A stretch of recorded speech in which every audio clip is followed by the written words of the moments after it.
What's up guys, welcome back to the channel. My goal for this video is cozy mom to mom vibes. I'm straight out of the shower, babies are in bed, got myself some tea. That's the vibe for this video. We're not going to talk about it. If you're a mom, you understand. And now that that's out of the way, welcome back. I'm going to be filming my very long awaited, very anticipated 2 under 2 Q&A. I asked for a bunch of questions on my Instagram and you guys definitely delivered a ton of questions, so I've handpicked a few of them that I really wanted to talk about in this video. I have a almost 5-month-old now, which is crazy, and an almost 2-year-old. My son will be 2 next month, so I am almost 5 months deep into postpartum with 2 under 2. I feel like that's something that I just want you to take away from this video, is that this is my personal experience. Just because this is my experience with 2 under 2, yours can be completely different, 180, 360 different. And I want to share both of those sides in this video because there's so much beauty in this season and also there is so much hardship as well. So I just want to be realistic and share the good, bad, and the ugly with you guys. So here we go. I tried to film this video earlier while both kids were awake, and that was the silliest thing I could have ever done in my life. Which was a harder transition, 0 to 1 or 1 to 2 kids? This is a big question because I feel like the popular answer here is 0 to 1 kids, but honestly I 1000% disagree and would say 1 to 2 kids was so much harder for me. 0 to 1 wasn't really hard. I feel like the reason for that is because I always wanted to be a mom. I looked forward to having a baby for so long that when it was finally here, I was like deep in it and so in love with every single moment of it. And I feel like, yes, it was a big life change to have a baby. Obviously, like your first baby, it's a crazy time. But also, like, it wasn't something that shook me so hard. Like, I really didn't have to give up anything of my life to take care of a baby, whereas some people might have to. Is more of a lifestyle shift for some people, but for me it really wasn't. I spent so much time at home already. I spent time, like, basically almost every single day with my nieces and nephews. Like, I was always around babies and kids. Then when I had my own, yes, it was different, but like, it wasn't that different. So 1 to 2 kids though has been insanely difficult and all the things for me. I feel silly even saying it because it's such the unpopular opinion here, and I'll probably get into a lot of those reasons in later questions, so I'm just gonna leave it at that for now. Next question is kind of a deep one. Did you struggle with postpartum depression at all? And I've debated on talking about this because I want this to be like a lighthearted video, but I also want to talk about, like I said, the good, bad, and the ugly. I wouldn't say I had postpartum depression / have, but there are days definitely where I feel so low, and I don't know if that is part of it, but it's definitely not like a constant low feeling. There are moments where I'm like so overjoyed with my babies in my life, but there are also moments where I just struggle truly to find happiness in like any moment, and that's just real. I just got chills talking about it because I honestly haven't really talked about it much out loud before, but sometimes I do think about maybe if I am struggling a little bit with it. I didn't struggle really with it with my first baby. I do feel a little different the second time around, but like I said, it's not an all the time feeling, so I don't want to like label that on my life. But I do want to say there were some days that were really hard mentally, and I do feel like my mental health has taken a little bit of a hit during this season, I'm not gonna lie. But truly, like, what has gotten me out of the hardest days is prayer and like turning to Jesus and the Holy Spirit. And I don't know what I would do without the Holy Spirit, truly, like saving grace, my saving grace. Another thing that I know could help a lot of people is just therapy and like talking to people about things if you're struggling with the same thing. I just want to let you know, like, I am here for you. I'm with you if you're struggling with something like postpartum depression or literally any type of struggle that you are feeling. I feel like therapy is something that can be so beneficial for so many different people. That's why I feel like today's sponsor is very applicable, and that is BetterHelp. Whether you are a mom going through a tough season, you're a soon-to-be mom, you are not a mom at all, and you have your own struggles, because I know we all have things in life that are really hard to get through on our own. And we should not have to do life on our own at all. And that's why I love BetterHelp, because they make it so easy to talk to a licensed professional. Basically, you fill out a questionnaire and they match you with the therapist that best matches your needs specifically. And that's in as little as a couple days. So if you're on a time crunch and you need someone to talk to, they will get you somebody to talk to very quickly. It's also fully online, which makes therapy so easily and accessible, especially I feel like for moms. This can be such a game changer because you have littles. You can't always leave the house. Find time to leave the house once a week maybe, or however often you want to do it, to head to therapy. So the fact that it is fully online, you can do it from your phone, your laptop, literally whatever, is amazing and helps, I'm sure, so many people. If you're not vibing with the therapist either, you can also change therapists at any time. So if the person they match you with you don't really feel connected with at all, you can change that super easily. So I know we are a little bit into the new year now, but you can truly start fresh any day of the year with BetterHelp. You can click the link in my description or head to betterhelp.com/Lauryn and you can get 10% off your first month of therapy. Thank you, BetterHelp, for sponsoring this video. I truly love this company. I have used it in the past multiple times, and I know it is always something I can turn to if I feel the need and the urge again. So thank you, BetterHelp, and let's get back into answering some more questions. Next question is, how do you do nights when your husband is away? I just do them. My husband's a firefighter, so he's gone for a minimum 48 hours. Majority of the time it is 72 to whatever it is, 96 hours, which is 4 days straight, day and night. And when you're put in that situation, you just figure it out and you do it. The earlier days when my baby was more of a newborn, putting her in the carrier and strapping her like throughout bedtime, like putting my toddler to bed and all that felt easy, honestly. Like newborns, sleepy newborns. She was definitely a sleepy newborn. I know not all newborns are, but she was nap in my carrier and she would just be asleep the whole time I'm doing like bedtime routine with my toddler. So yes, I am outnumbered, but the fact that she was so sleepy was so helpful. However, now that she is a lot more mobile, she was awake majority of the day. Doing bedtime, I put my son to sleep first, my toddler, and then my baby, just because I feel like that's what's worked out best for us right now. But honestly, this past week, things have been different, and she's been wanting to go to sleep earlier and earlier and earlier. So that's honestly something I'm trying to navigate right now anyways. So if you're talking about bedtime, that's how we do it. If she's awake during my toddler's bedtime, and then we just do everything together. Like, I'll lay her on the floor next to us while I'm putting his PJs on, changing his diaper, reading books. Like, we'll all read books together. When I'm giving him a bath, I'll just hold her in my lap and she'll hang out over the bathtub, like just watching him take a bath. Like, I involve her in everything that I do with him if she's awake. Now, if you're talking nights like overnight, same thing, except my toddler, I want to talk about this really quick because this plays a huge role in like my experience with this season being so hard, is that my toddler has gone through a huge regression sleep-wise. But granted, yes, he had a new baby brought home and we moved houses all within a couple months, so he has had some huge life changes that he's had to adjust to, which obviously has disrupted his routine, his sleep, which has honestly made this whole adjustment just a lot harder. So I want to mention that because that has a lot to do with it. But also, he had about a month and a half or 2 of sleeping in our bed at night, which was so hard. He refused naps, refused bedtime, all that, and the only way we can get sleep is if he slept with us. But even then, we didn't sleep.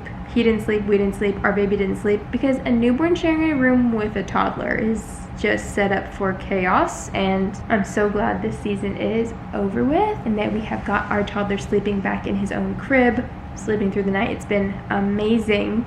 This is just like literally within the past week. So a lot is always changing around here, but now to answer your question. Sorry, I just feel like I had to give that little backstory. At this point, I do all the night feeds by myself anyways, even if my husband is home, just because I'm the one who's nursing, and I don't do diaper changes at night anymore unless she really needs it, which she never does. She really just nurses right back to sleep, and then so there's really no reason for my husband to be waking up with me to do night feedings and night wakings and stuff. So with my baby, I'm doing it all by myself anyways, and I would prefer it that way so that he gets the rest that he needs. Now, when my toddler was waking up multiple times a night, as well as my newborn, and I was doing it solo, I just did it. I would head into my toddler's room, try to get him back to sleep, pray that my baby did not wake up at the same time. Most of the time I was able to get back in bed after my toddler fell asleep, and we were good. Sometimes though, I'd be in my toddler's room trying to get him back to sleep, and I'd hear my baby crying in the other room.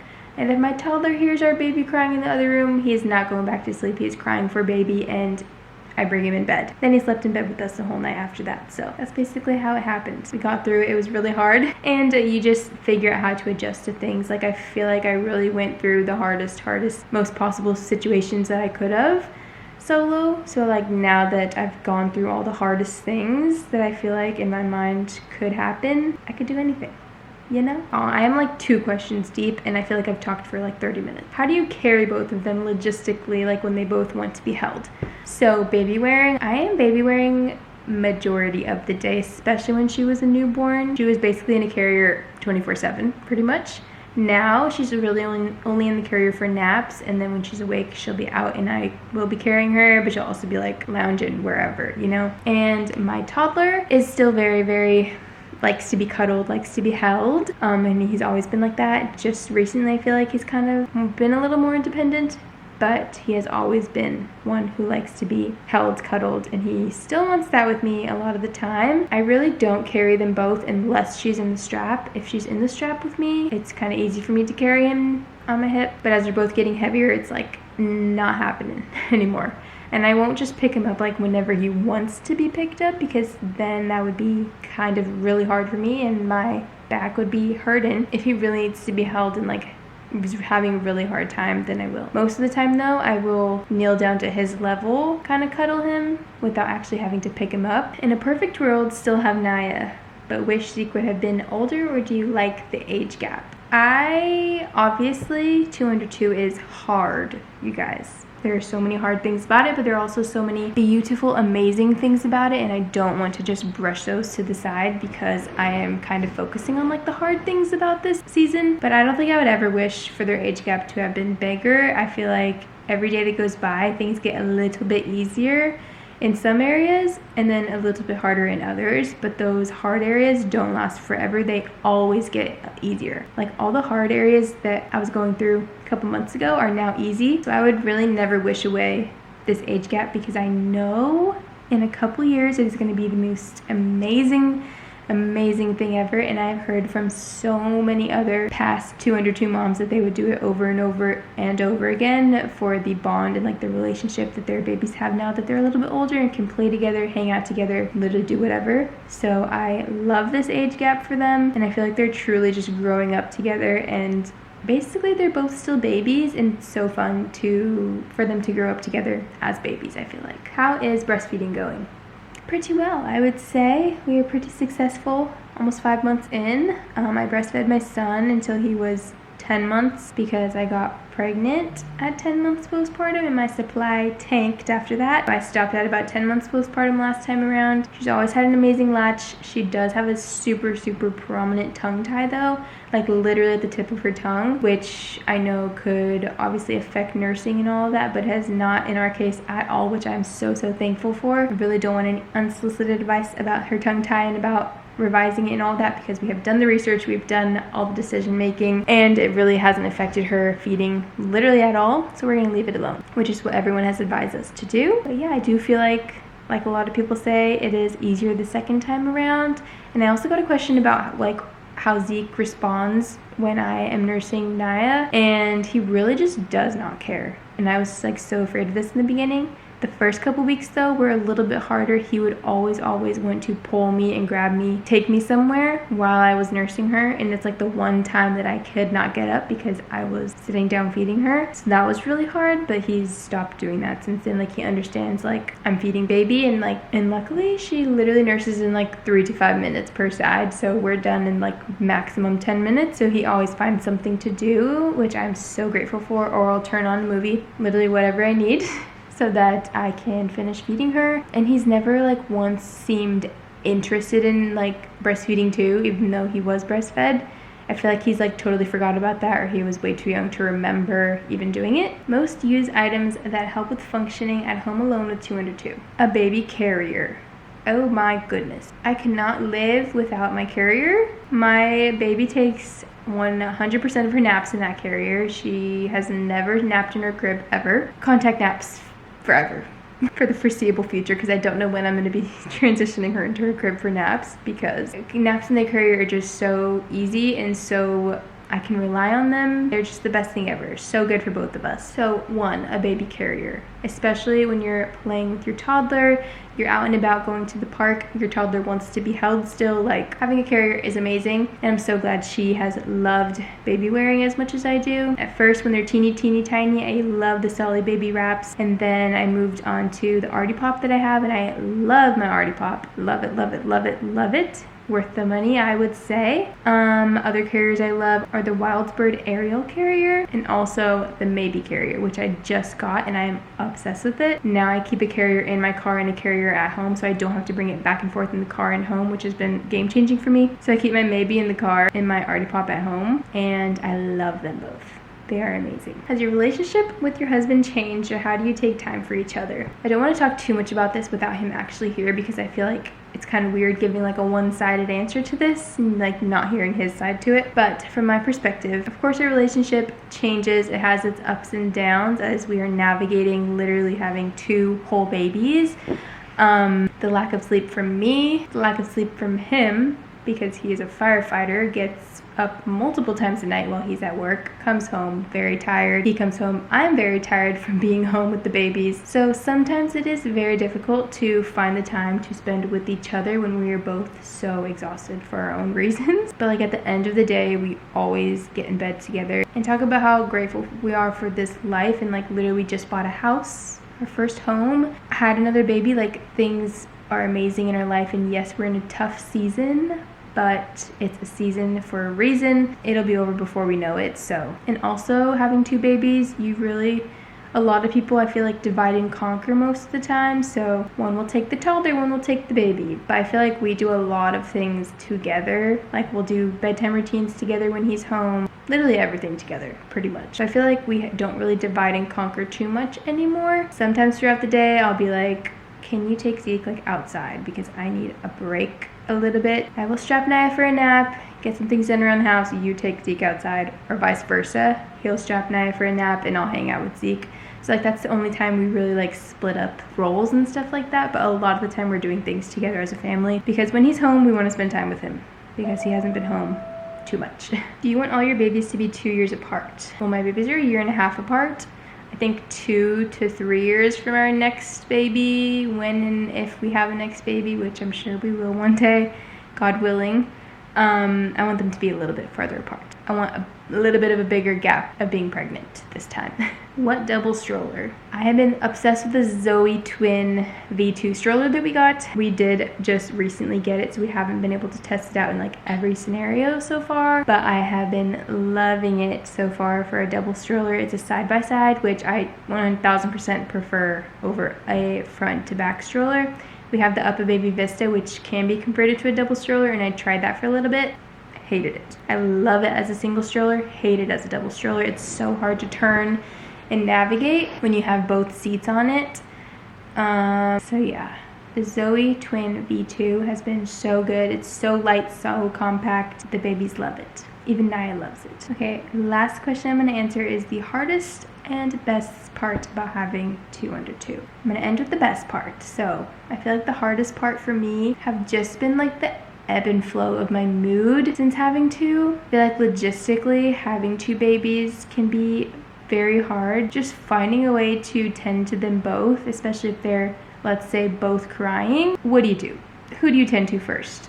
Like being in those situations when you're just alone and both babies' needs you have been so hard. There's been so many times I've texted Keikoa, like if he's been at work and just said, they both need me right now and I can't help either of them. You just feel kind of helpless sometimes, I feel like. So I feel like that's been kind of the hardest thing for me, is just being needed at the same exact time from both babies. Not every moment is like that at all, and it hardly happens anymore, I feel like. It was more so in the newborn days. And also just like the mood ups and downs that I have been experiencing just from hormones and all that has been really hard for me to navigate, because I feel a lot of guilt on my end about my husband and mom guilt with my babies. Like, did I spend enough time with my toddler today? Because my newborn or baby needed me a lot today. So did I spend enough time with my toddler, like one-on-one time? I don't know. Or even sometimes when I'm alone in the car with the both of them and Naya's screaming her head off, nothing will make her happy. She just wants to get out of the car because she doesn't love the car. She really, really hates the car, actually. And Zeke's just sitting back there, just listening to her screaming, just looking out the window, like being such a good, patient,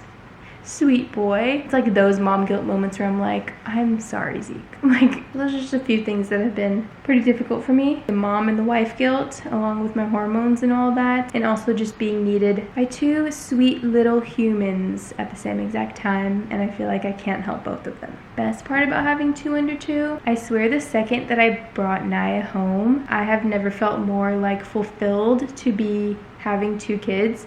It's such an amazing feeling and to love them literally so much. Zeke went through a couple weeks of being a little bit difficult with learning to have gentle hands with his little baby sis. So there was not a moment I could leave her with him unattended or like even watching from a distance, because the second he could, it would be a little smack or a little scratch or an attempted little stomp. I'm laughing now because it's just toddlers, and like some toddlers, what they will do, unfortunately, and that was the case for my son. But aside from that, now he is the sweetest big brother in the entire world. He always wants to hold her, always wants to kiss her, always wants her for every single moment. Like a lot of his regression, like sleep regression, was because he was crying for baby and wanted to be with baby. At night when he was crying in bed, he would cry for baby, to be with baby in the room. When he wakes up from his naps, the first thing he asks for is baby. Like he wants to be with her all the time. I'll ask him if he wants to go on a walk. He'll say with baby, and I say yes, baby's coming. Want to go in the car with baby? Yes, baby's coming. Like he has to have baby with him at all times, and like it's the sweetest thing ever. He loves her so much, and like that's just all I could ever ask for, is for my babies to love each other, and I know that they do. Like she smiles so big at him now, and it's just the cutest thing ever. And like having my siblings be my best friends, it's so refreshing to see my babies already loving each other so much, and they're literally babies. So I cannot wait to see what they're like when they're older, and I pray their relationship only continues to thrive and flourish and grow. And yeah, it's just been so fun to see them love each other. It's the best. It is now 9:30. I've been at this for about 40 minutes and I can barely keep my eyes open. I'm sure you can tell. My voice is also getting a little like scratchy creaky because I'm very tired, but I'm gonna head to bed now. I really hope you guys enjoyed this video. I know I was rambling a lot on some part, but I really just wanted to get my true thoughts out and really share every part that I wanted to about this season of life that I'm in. Like I said, so hard, but so insanely beautiful and so fun, and so tiring, but so fun and beautiful and all the things. So yeah, thank you guys so much for watching this video. Make sure you subscribe. I have a lot of 2 under 2 vlogs happening. I basically vlog every single week. And just show my life around here. I have some more short form content on Instagram and TikTok if you guys are interested in that. And yeah, if you're another fellow mama about to enter the 2 under 2 stage, I am here for you. Literally, if you need me through DMs, please DM me. I would love to talk to you, give you any sort of guidance or just insight, advice, whatever you need from me, just comfort, whatever, because I know it can be tough, but it can also be so beautiful, like I said. And I am also currently not even 5 months postpartum into 2 under 2 yet, so if you have any more advice for me, I would love that. Please leave that below as well. I'm technically only 2 under 2 for a couple more weeks because my son turns 2 in a few weeks, so that's just insane to me. So we're almost at the end of this, but thank you guys so much for watching. I love you all so much, and I will see you in my next video. Bye guys. On a perfect holiday.